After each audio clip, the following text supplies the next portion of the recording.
I don't know what any of this shit is, and I'm fucking scared. First, you're gonna tell me about this science stuff. Sorry about that. What is a scientist? You caught me like I'm experimenting with science. It's like magic with electricity. I know that. I'm not stupid.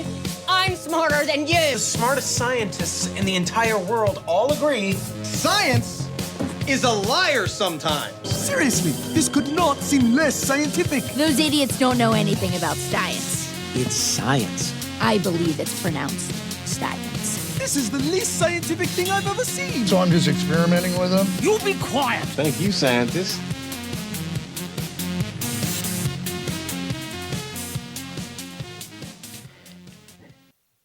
And thank you, scientist. Under the guise of science, I'm Charles. Hi, everyone. I'm Chris. I don't know how long I can keep the NPR voice going.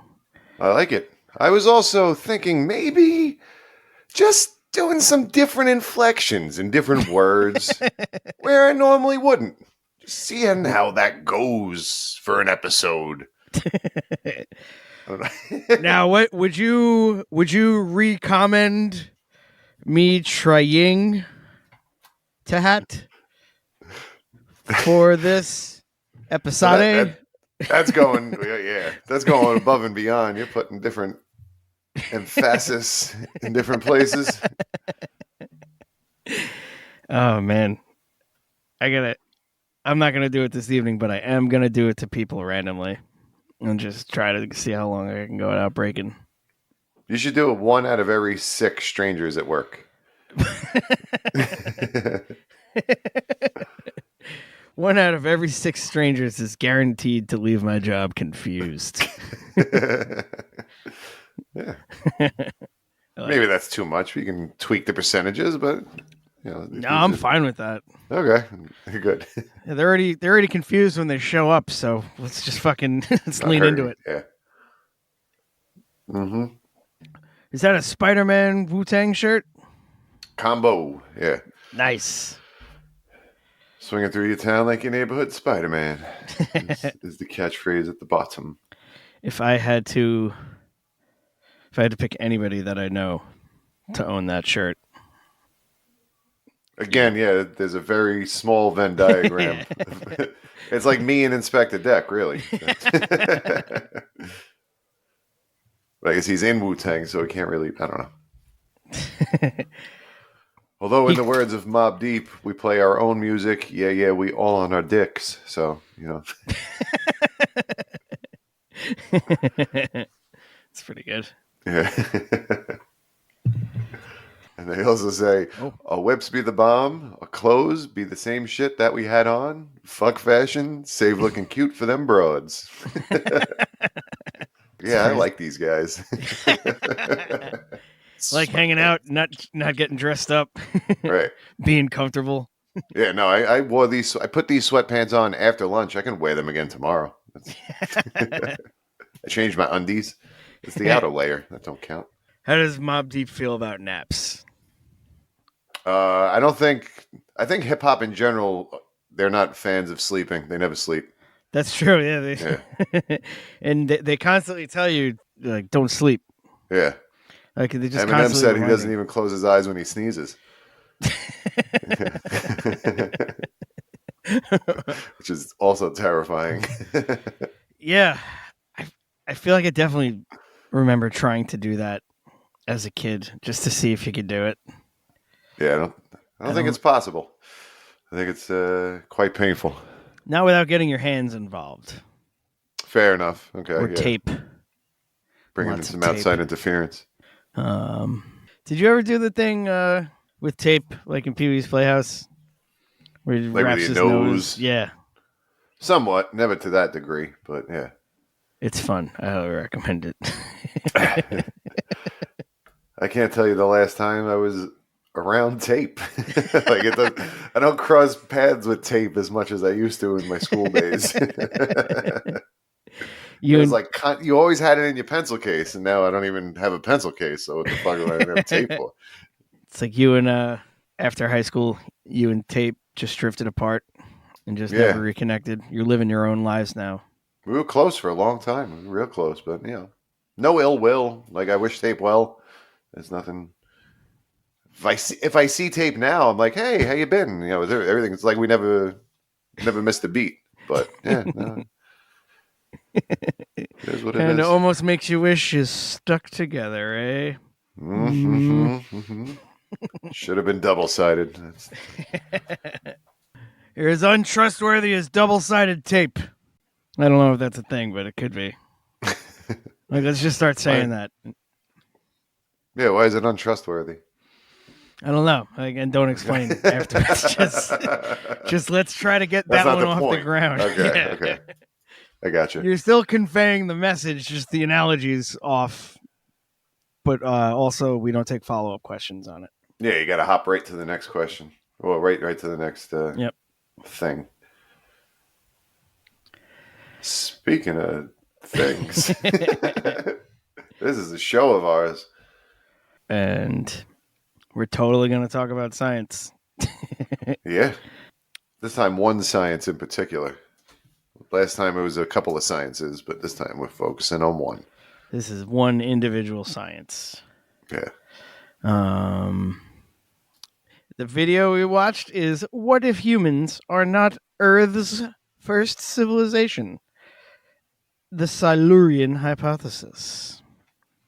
Firstly, even before we get to this video, PBS Spacetime has some wild-ass video titles here. Like PBS Spacetime is the reason why... Sorry, I'll let you finish, but PBS Spacetime is the reason why we have a show. But go on. Oh, really?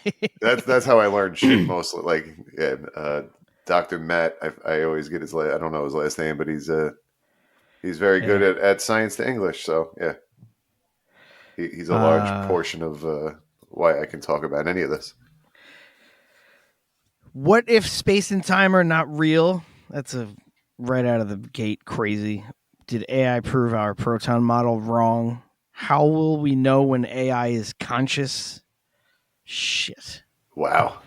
Yeah, some heady. I haven't seen some of the recent ones. This one luckily came up on the algorithm, but yeah, some of those sound fucking wild. Might have to go back and binge. There's one on one of the things we talked about last episode, or the one before that. Where'd it go? It is. It was here before. No. God damn it! It's from a month ago. Oh, what if gravity is not quantum? Oh, okay, shit. So they Yeah. beat us to the punch. Fuck, I should have watched that before we talked about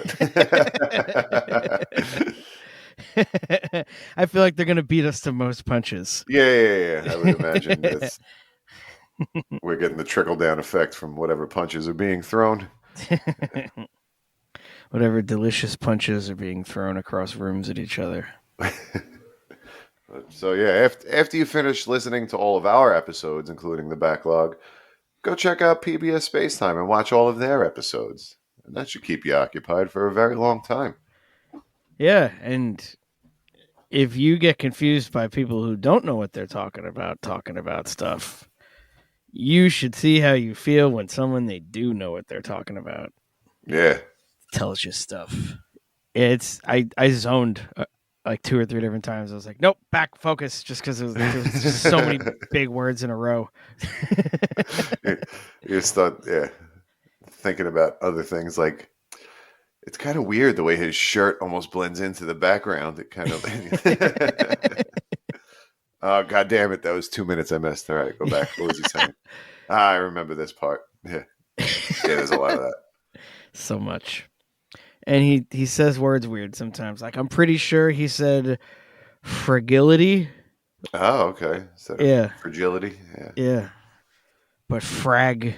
I don't know if he's UK or Australian. Yeah, I think he might be Aussie. Okay. He just based off of his accent alone. I did no other research. All right. Being that I am a master of all accents. I would say that of the two of us, yes, definitely. Like if we had an accent contest. Oh, yeah, hands down, yeah. I would bow down. Yeah. I would say no. Let's keep going because I want to keep doing accents. Sure. And I would be on board just to try. Silurians, by the way. That is a Doctor Who reference. They are lizard people. Okay. So that's where that. All the shit that we've given scientists for naming stuff dumb. It's like, all right, cool. Yeah, name it after something awesome. Like a cool established sci-fi thing instead of calling it like, oh, go ahead. So as much of a nerd as I am or claim to be or whatever, I haven't seen a single episode of Doctor Who. I know zero about it, except it's a time traveling guy that has played by different people. Yeah. My wife has seen every episode. Oh, yeah? She's a big fan. I tried a couple of episodes here and there, and it just didn't grab me. Okay. I'm not opposed to trying again down the line, but like I get enough periphery knowledge, like just from being around her and Right. saying things. It's kind of like if you ask my wife about wrestling, she'll surprise exactly. you. And she even knows all the words to the Baked Potatoes song. She's got to be into wrestling. That's true. Takes a while to remember all them, but it does. She got it. Yeah. So anyway, this video, science. He was. So I guess the idea is obviously that, and he even said this in the video. Him and the two gentlemen who wrote the paper called the Silurian Hypothesis don't necessarily believe that there was some kind of ancient civilization called the Silurians, but it's more about asking the right questions to say, if there was, what would we want to look for? And how would we identify that correctly? And really trying to look at this seriously and take a scientific approach and ask the right questions and not, just dismiss it out of hand, but to kind of, pay attention to that just because it would change our understanding of how life evolves in the first place. I think he opens with early on in the video, they mentioned the Drake equation. And it's basically a series of guesses, I guess is the best way to put it, because there's not too much in there that's fact, but it's just the Drake equation is basically the probability of technological civilization existing. So it starts off with things like inhabitable planets. Okay, that we can see. We can kind of get a number of that. We can kind of get a measurement of that. And so the number of planets and then those that can have life, and then the probability of life arising on a planet. So far, that probability, as far as we can see, we have no clue. And then after that, the probability of a technological civilization arising, and then the probability or the average of the length of time of a civilization. So you multiply all those things together. The only thing that we know is that a technological civilization can exist. And as far as we know, it's one out of the biggest number you could think of. Yeah, one out of all of it. Right. We don't know how long they last because we're still in the middle of it. We don't know the probability of life, period, happening on other planets just because how do you see that? So, I mean, how common is abiogenesis? We have no idea. We have one to go by. But if there was some other previous form of life before this, or even actually the video opens before the Drake equation with that the carbon that they found, right? It was in some rock. Yeah. And the rock dates back to 4.1 billion years ago, and this carbon could be it looks like there's more carbon 12 than carbon 13, which is usually an indication that it was involved in some kind of biological or biochemical process. So there, at that point, 4.1 billion years ago, the Earth wasn't really solid.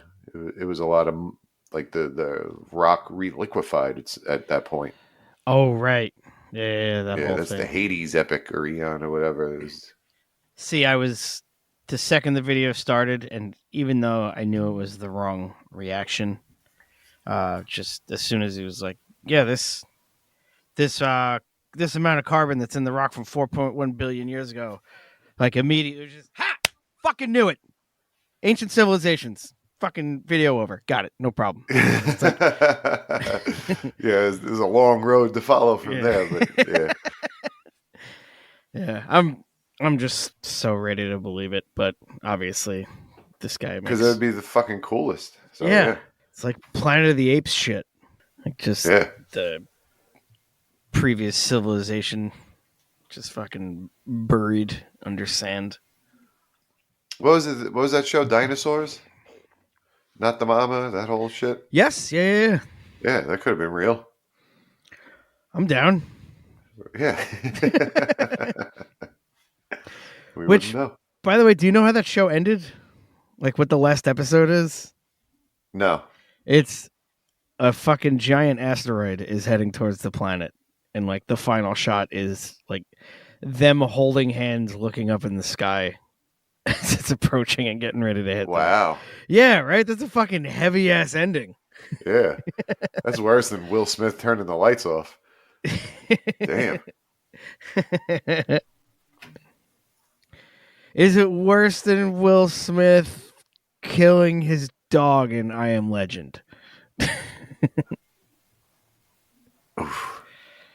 Yeah. Just because it's everything. Oh, okay, not just the one dog. Yeah, it's not. It's everything everyone loved. That sidebar, surprise. They're gonna happen. Get used to them. Yeah, there's a website. I think it's a website or something like that. It tells you whether or not a dog dies in a movie. It doesn't tell you anything about the plot. It says name of the movie and yes or no. Okay. So people can avoid watching that. Yeah, I don't know who watches Marley and Me on purpose. I didn't know what I was getting into with that. I just was like, oh, okay, man. yeah, dog movie sounds cute. Yeah, ooh, I should have known. They don't make movies, well, except for what was the two dogs and the cat that traveled. Michael J. Fox was the voice of one of them. Oh fuck! Sally Field was in it. Fuck. Man, Journey, some kind of Homeward Bound. Homeward Bound, the Incredible Journey. Yeah, that's it. So that one is a happy ending. But generally, if it's a dog, get ready for that dog to be dead. Yeah. Yep. Adventures of Milo and Otis. Remember that one?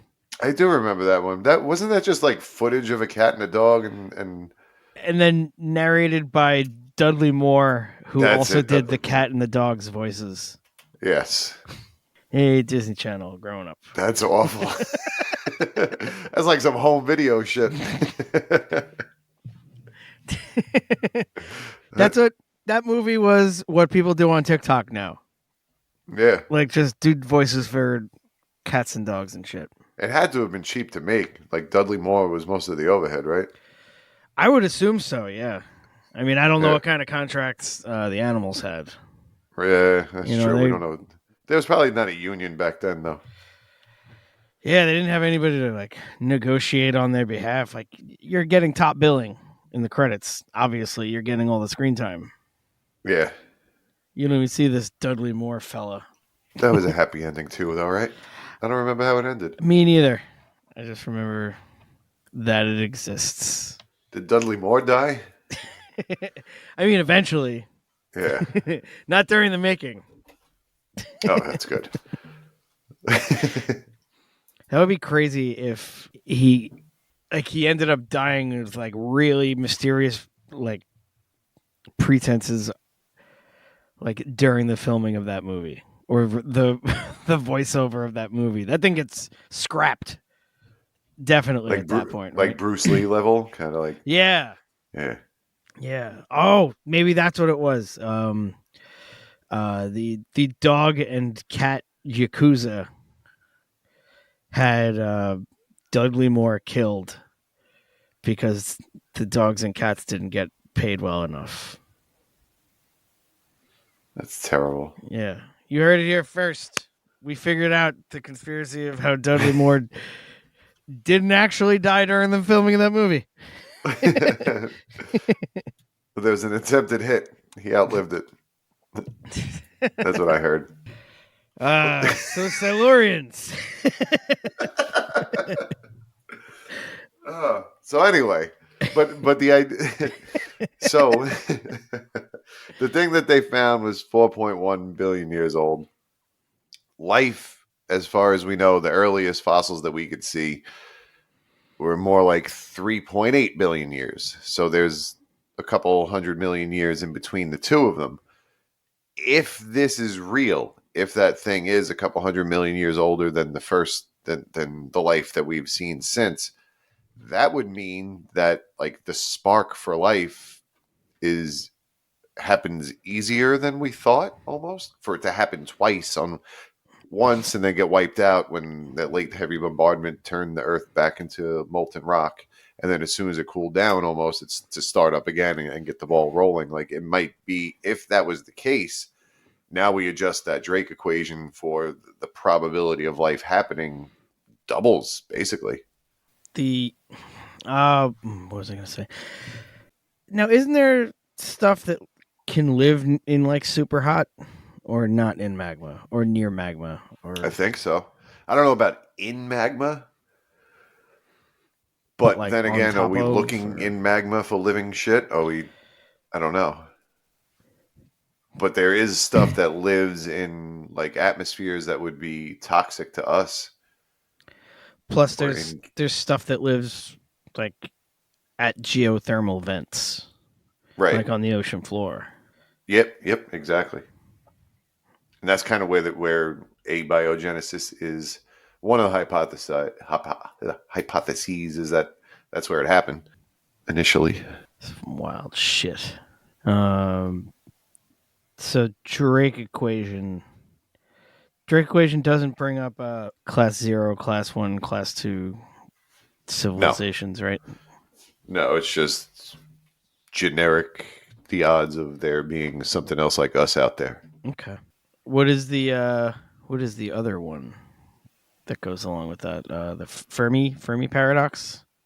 Yes. What's that one do? Yeah, so the Fermi paradox is saying, if there's life out there, if there is intelligent life, and it's as common as we think it is, where is it?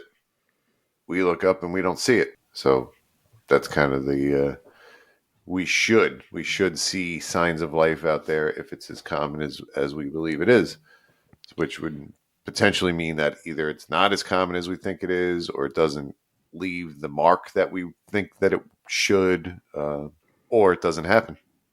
Like the Brian Cox thing that he said, just I believe there's definitely life up there, but it's probably just slime. Exactly. That was such a bummer. Like I was hoping to like get more evidence of like, no, feel good about it, that there's possibly something out there that's also intelligent. It's like, hey. It could be, but I mean, it could be intelligent in the same way that like dolphins are intelligent. They're not looking to build shit necessarily. They're not looking up to the heavens. Like the idea of technologically advanced, that I think is where it starts to get increasingly more rare. Right. That's fucking crazy shit. Yeah. And they were also, so they were talking about the scale of stuff or the length of things. So just here, humans, maybe 300,000 years is kind of like one rough estimate, but it's only been about 10,000 years that humans have had some kind of impact on the planet and been like the dominant species, where we're building structures and farming and all that kind of stuff, where we're changing the environment somewhat. And of that, only 300 of those years have been industry, where we're actually have some kind of factory where we're creating this ton of industrial waste and really impacting the environment.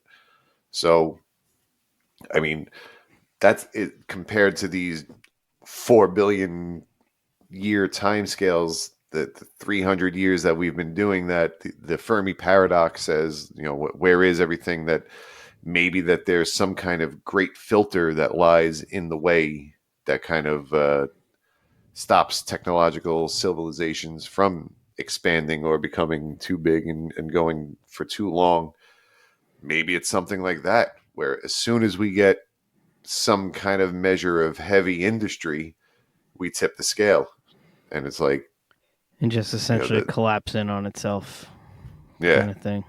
We change the environment too much to support everything that we're doing. Too much, too quickly. Yeah. I had no idea how much climate change stuff was going to get played into this. No, me either. Yeah. But I saw lizard people. I was like, yeah, let's watch this video. Yeah. But yeah, like it makes sense as to why it all gets brought in. It's because that's the big shifts in climate changes throughout history is how they're able to detect certain ages or epochs or the boundaries between right. What I thought was really crazy.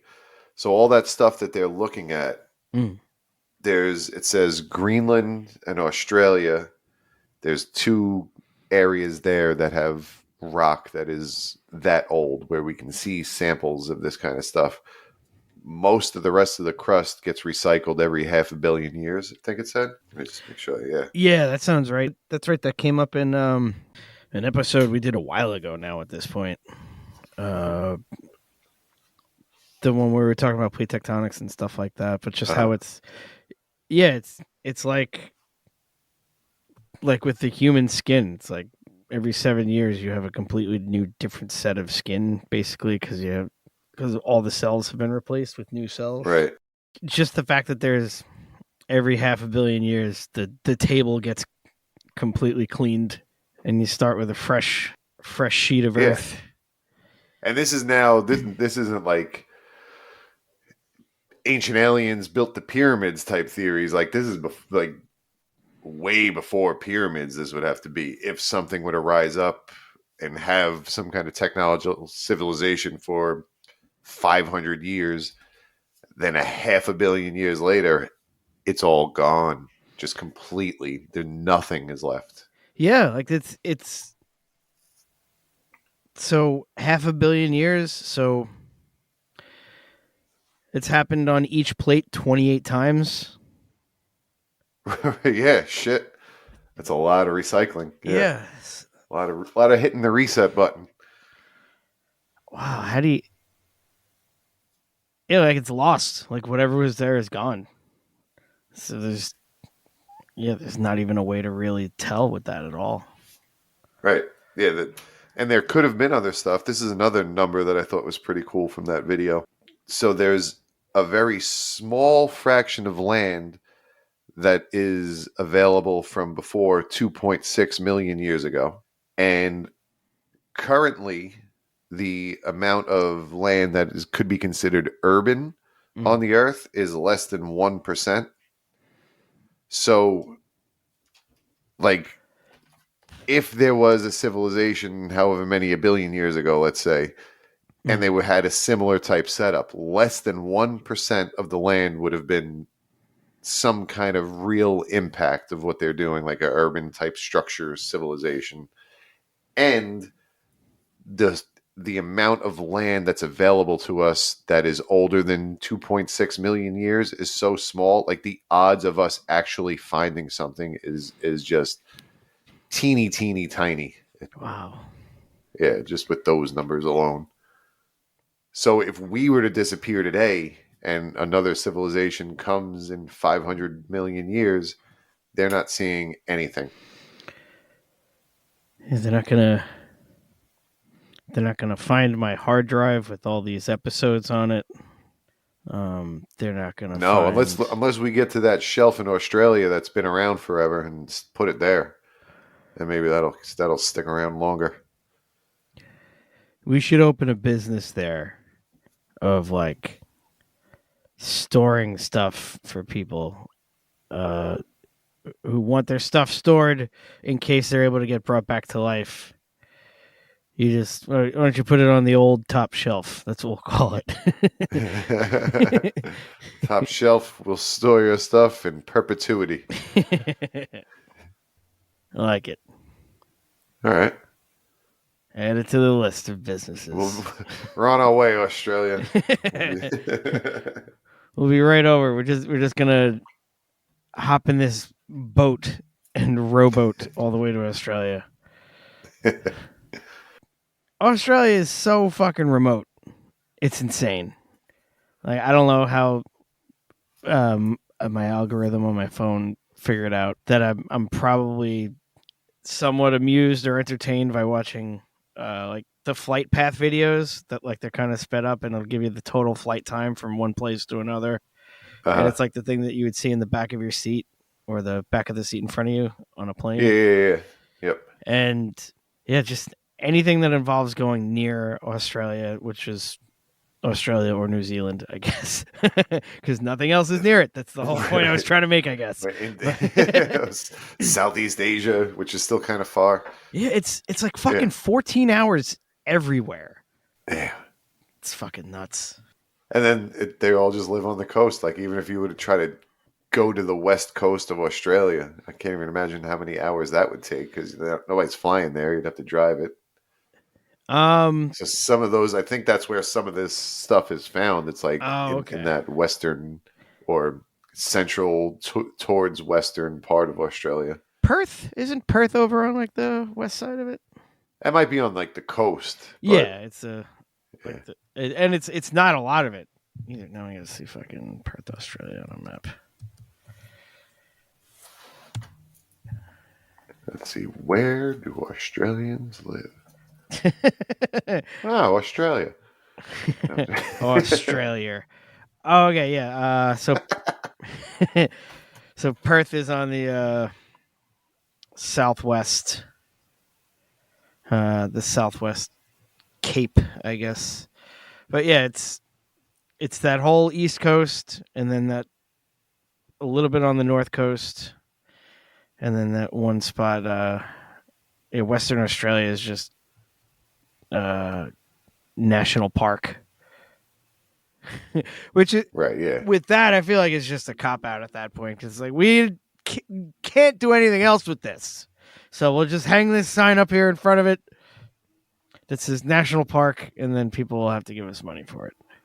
Yeah, nothing grows there. No one wants to live there. It's the worst. The emus, they don't like us. I never understood why there isn't enough, and it could just be that it's so inhospitable. But I feel like there's not enough research to live in like places that suck to live. Like making it better somehow. Like China, most of China is desert.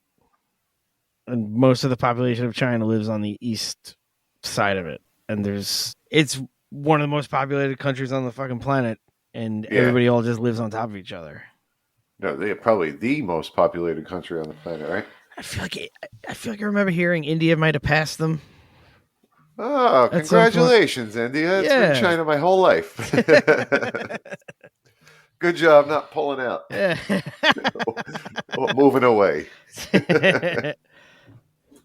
Yeah, no longer a subcontinent. How about they get their own continent? Let's promote India to continent. I like it. There's enough. They got their own thing going on. Yeah, it should be population density should define. Jesus Christ, how do I forget that word already? Continent. Oh my God. Oh. Anyway, back to the shelf. Yeah. That's where they find that old shit. Yes. Oh, and speaking of finding shit, so like fossils in general.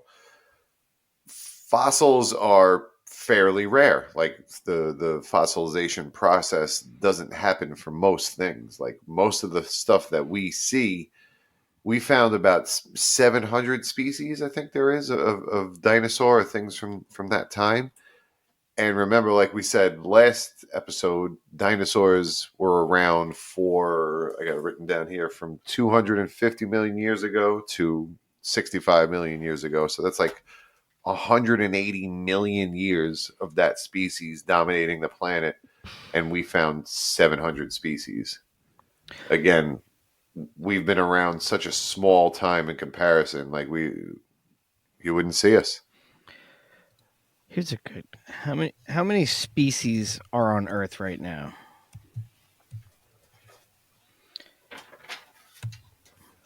I say beetles alone. That's gonna be way up there. Scientists estimate that there are around 8.7 million species of plants and animals in existence. Around 1.2 have been identified and described so far.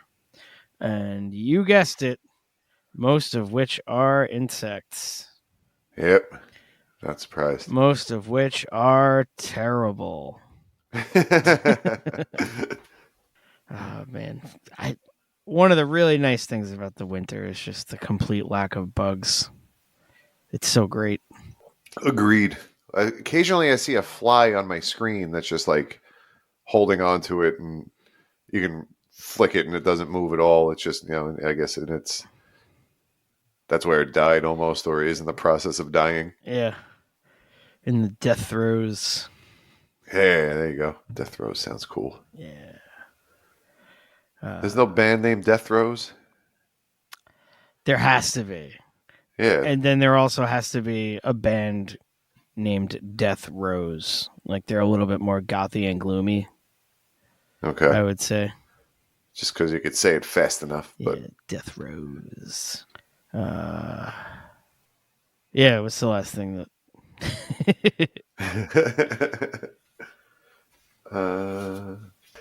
So, I guess moving on to, I don't know if you want to pull up that part of the video, but I guess before we get there, what I took out of the video was what they're looking for as far as, or not even what they're looking for, what this paper was saying, that if we were to look for a civilization like this, the types of things that we would be looking for are those hyperthermal events or anoxic ocean events, both of which have occurred naturally over time, and usually indicate some kind of extinction level event that, again, happened naturally for whatever reason. So The noxious ocean event, like that would be like the Great Dying, right? Oh yeah, that was one of the biggest. Yeah, but there's smaller ones than that are more blips where things die in the ocean. But that was a big one. The Great Dying, obviously. That's why it gets the coolest fucking name ever.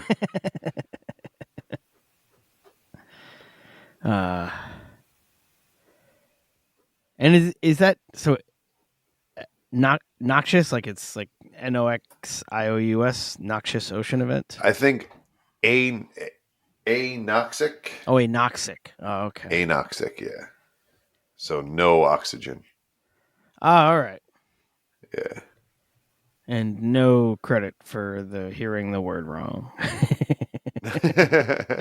Yeah, noxious. You think of like that's like poisonous, or like you can't breathe it, right? Yeah.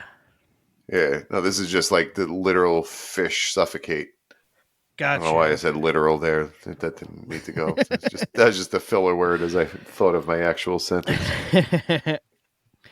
Some metaphorical fish all died during the Great Dying.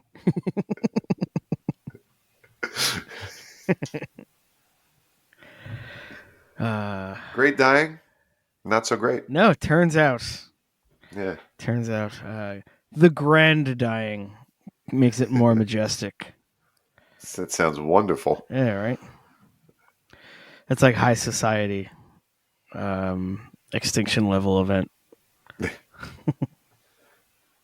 I like and it's stuff like this, like the fact that what we're doing now is smaller scale, but compared to that other stuff, and it's just a short-term event. So where he was saying the layer of sediment. So let's back up a little. All right. as these changes to the environment happen, the carbon in particular, as that builds up in the atmosphere and the carbon-12 mixes with the carbon-13 and changes the ratio, and you get which again occurs carbon-25, correct? All of it. Nice. Yeah, so much heavy ass carbon, they call that. But it changes the ratio of that carbon that's in the atmosphere. And again, this happens naturally, or it can happen through our industry and stuff like that. But so as that happens, sediment builds up in the rock as things die, and it keeps a record of all that stuff. And over time, depending on how long these periods of anoxic events are, or these hypothermals are, you can see more of that in the rock. Like for we can see a big one between the Cretaceous and the whatever comes after that, Tertiary maybe. But that's where the dinosaurs, the asteroid impact happened. So we can clearly see that, all right, something happened at this layer, and it was over a long enough amount of time. But again, humans have been around for 300 years so far. So if it was gone today, the amount of stuff in that sediment, I mean, millimeters, maybe centimeters, it would not be a very, like, it might be almost invisible. Because it's not happening for long enough, kind of thing. Yes, okay. and centimeters, I'm guessing, as I said that, I'm realizing, no, you can see that. So that would have to be over a longer time. So yeah, it'd be even smaller than that. And the length of time it would have to be is like tens of thousands of years of this, right? For it to make probably like a good thick ribbon of pollution. Exactly. Yeah. Yeah. I think after the Great Dying, we can see it took like 1 million years or something for the Earth to get back on track. It was like a long time where it was doing this shit and leaving evidence of it. Jabus. I like ribbon of pollution. That's another good band name or song. Yeah, that sounds like that's an alternative song from the 90s. One of those bands with a message. Boo. Stop trying to teach us stuff. I'm trying to be cool. Sing about pirates. Sing about blood. What was the pirate band? It's Hatebreed's guitar tech. Oh crap. Drawing a blank. They were good too. I dug them.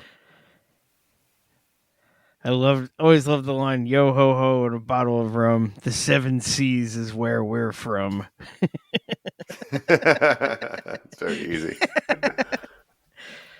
Fuck, like a pirate. That's gonna make it's like the grog song or something like that. Ailstorm, is that them? That is a newer one. Okay. Yeah, that's not the that's gonna make me crazy. I don't know. Oh. You do your own legwork, folks, and tell us. I'm not gonna. We've wasted enough time. I can't find it. It's gonna be a while. maybe we'll share it via Twitter or something like that. I'm just gonna try one more thing. Grog song. Ah, damn it. Put in the grog song and surprise, surprise.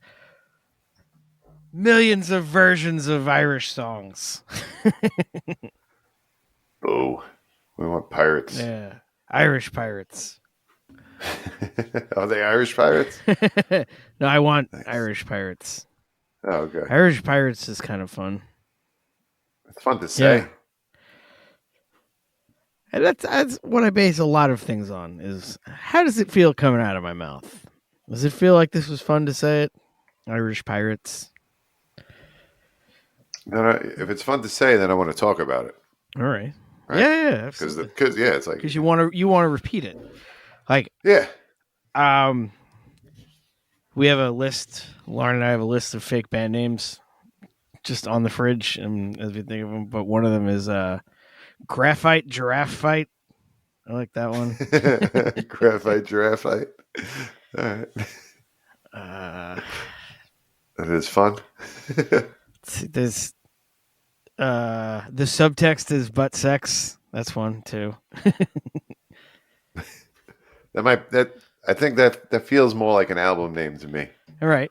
But yeah, but it also fun to say. And then not necessarily as fun to say as the two of those, but the Subtle Werewolves. Like they're more like indie band, hipster indie band.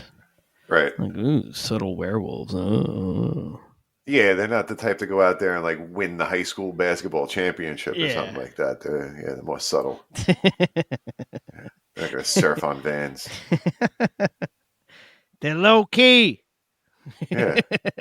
They don't bite beers open and get the lead in Gone with the Wind. And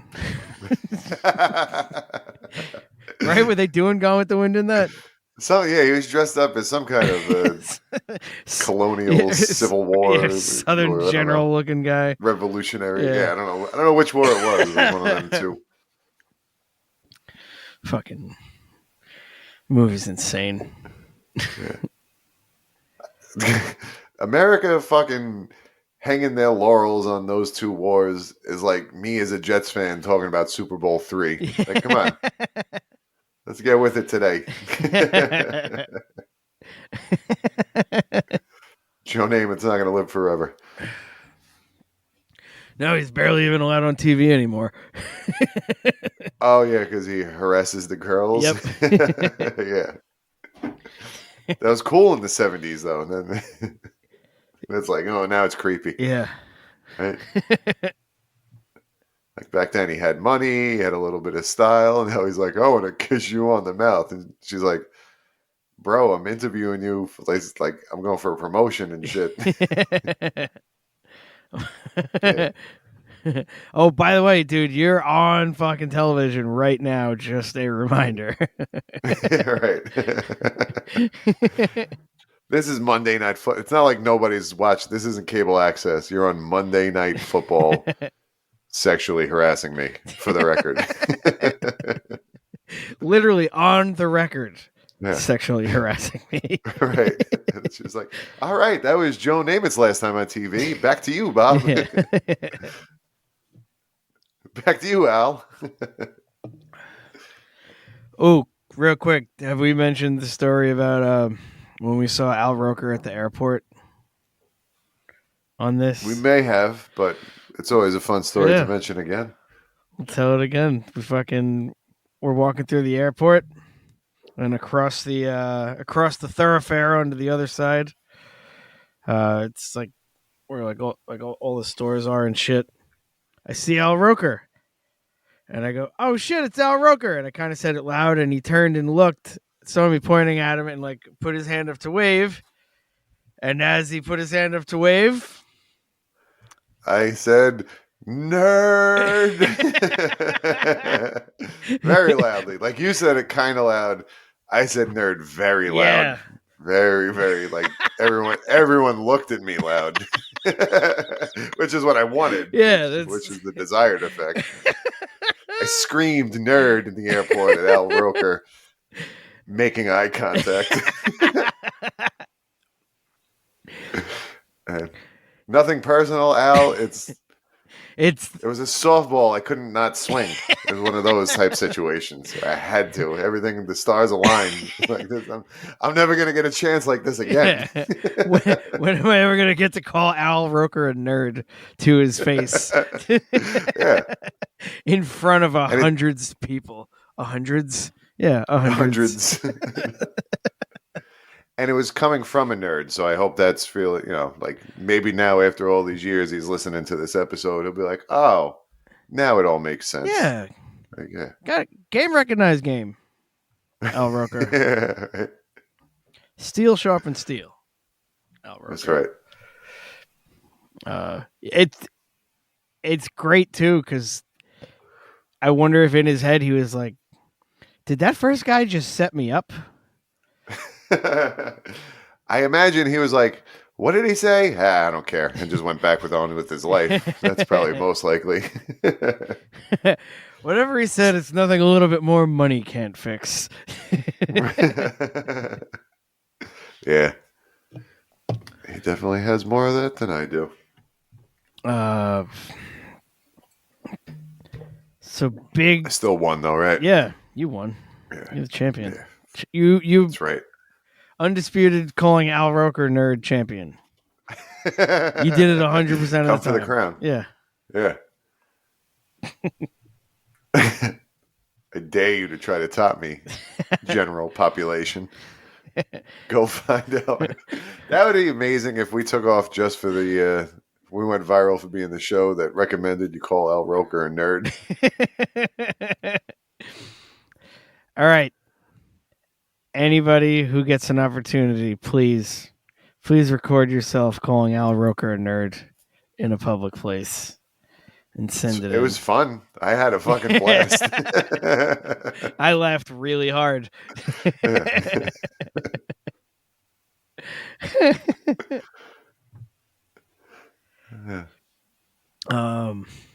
Yeah, so where are we at? Let me see. Oh, so those hyperthermals, rapid peaks in the global temperature, usually accompanied by an increase in the carbon dioxide isotope that we talked about, and then the oceanic anoxic events that are drops in the oxygen in the ocean. Both are actually happening right now. So again, they kind of just spun into that a little bit, but it's tough to pin down the causes. And the further back you go, as we see them, it's even tougher to pin down the causes of why they happened. But one of the cool things that they mentioned was, where was it? Oh, so there was a thermal maximum, the Paleocene, Eocene thermal maximum. That was the big spike. If you're watching the video, they show the one with that first big spike of the thermal blah, blah, blah. Yeah. And then what was that again?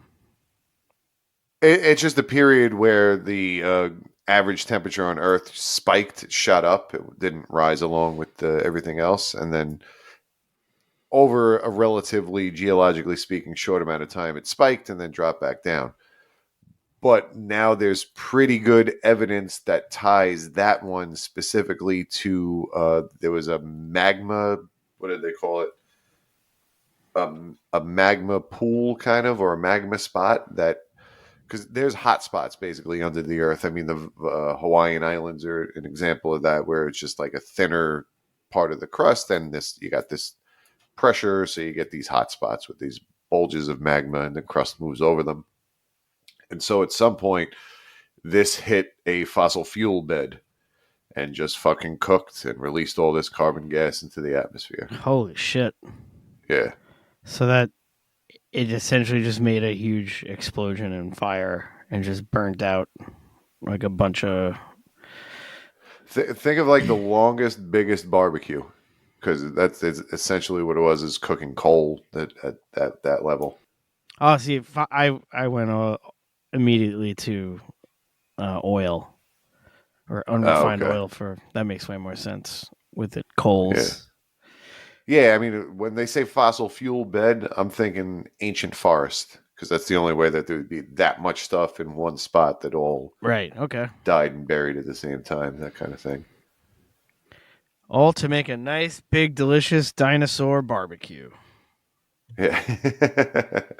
That's where they got the name. But, I mean, that and making cars have a similar effect on the atmosphere. That's nuts. Yeah.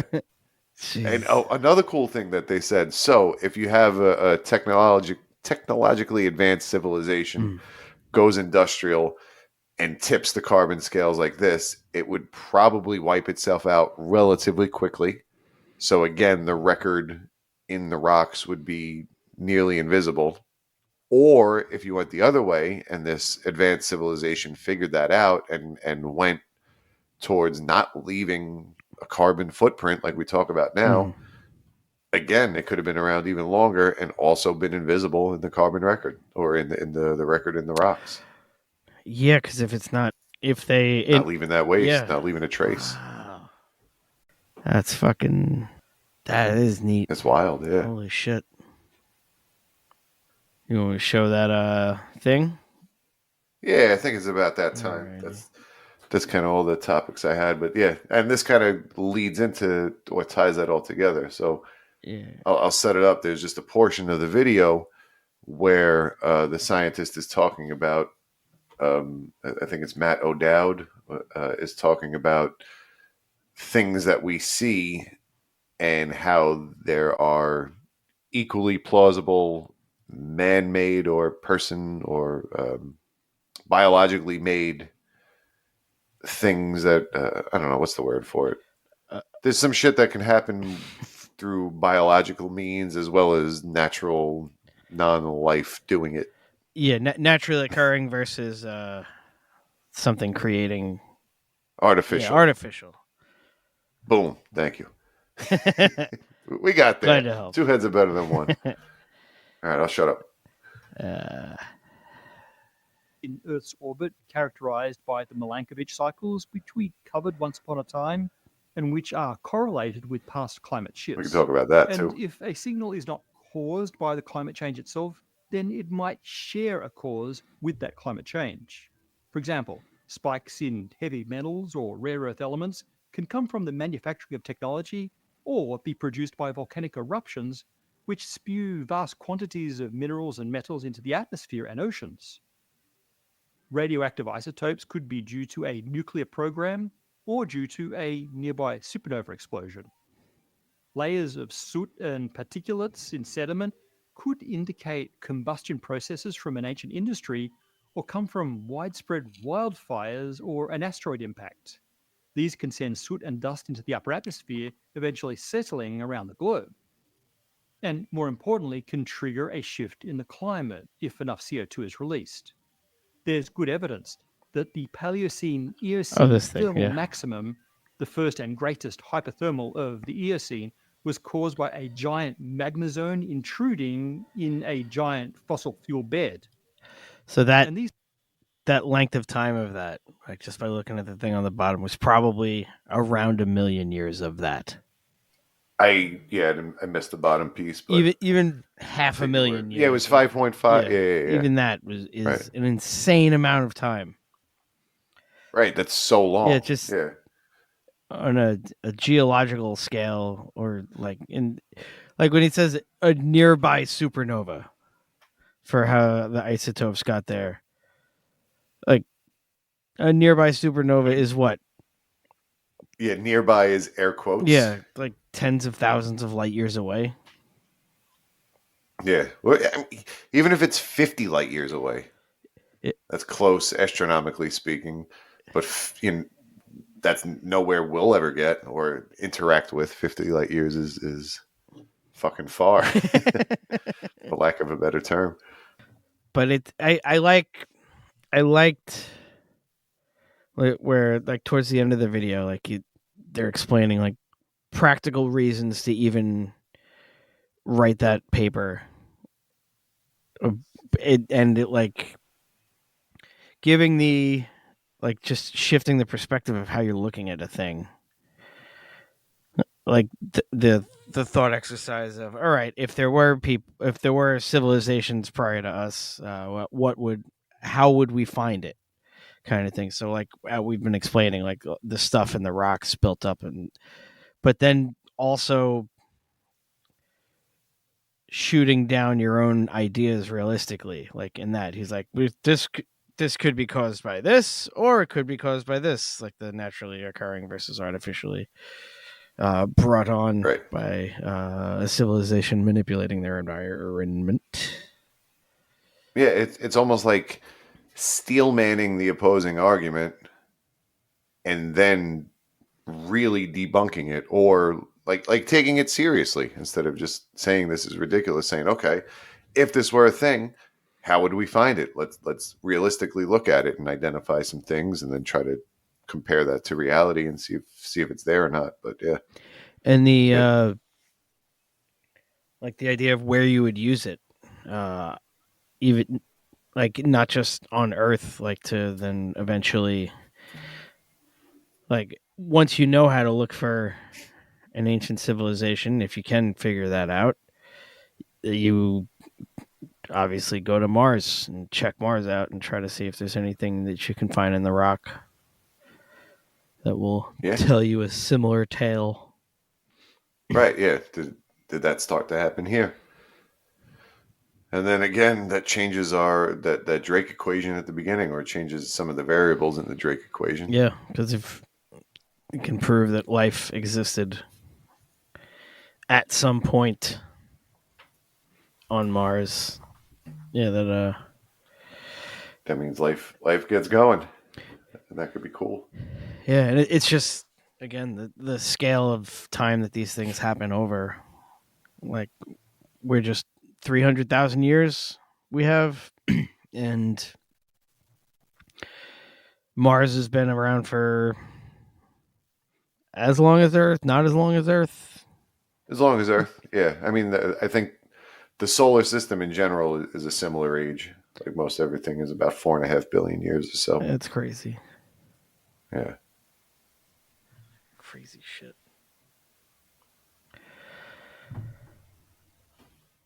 Well, I was pulling for them. I was pulling for the lizards.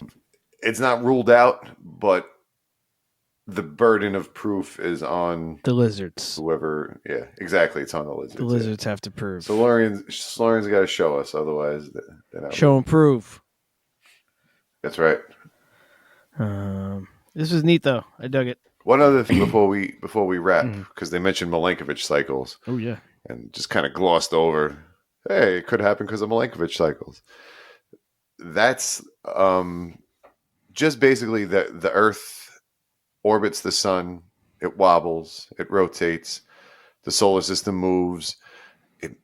Earth moves, or the entire solar system moves up and down through the galactic plane, kind of as it wraps around. So just all of this regular movement could lead to different alignments in certain, with other planets or other heavenly bodies, or potentially with dark matter. Even they talk about that. So like it's another hypothesis that just this kind of stuff just happens regularly. It's every time the Earth is in a certain spot because it moved in a certain way through the galaxy and through the solar system, that scales tip and shit rushes in from the Oort cloud or whatever the case may be. As in, like Earth passes into like a more hospitable zone, like in its rotation, or like that. Kind of, or as think of it the other way, that there's certain times through the Earth's natural movement through the cosmos that it moves into perilous locations. Okay, so it just gets the shit kicked out of it then. Okay. Yeah, exactly. And then there's periods where it's cool for a while, and then everything sucks. Reset. Fuck. Yeah. Well, let's keep out of that area. Yeah. No, I like where we are. So far, so good. Yeah, I like this spot in the solar system. Not too hot, not too cold. Oh, it's pretty calm. Just right. Goldilocks. Yeah. Maybe that's why they call it that, right? Yeah, look at that. Two good names of things. All right, scientists. Look at you. Look at you being creative and not so literal. Yeah, Fred found it. We're calling it Fred.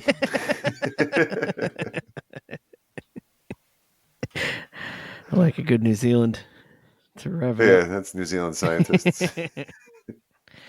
Under the guise of science, guys always spelled GUISE, at Gmail, on Facebook, and on Instagram. Also on YouTube, which I have to update. We're on TikTok and Twitter at Science Guys. Tell us how you like things. Tell us what you want to hear. Tell us fucking anything at this point. Tell us. Tell us you're listening. Yeah. Let us know. Listen to us and listen to Fart Barf. We'll see you next time. You fuckers.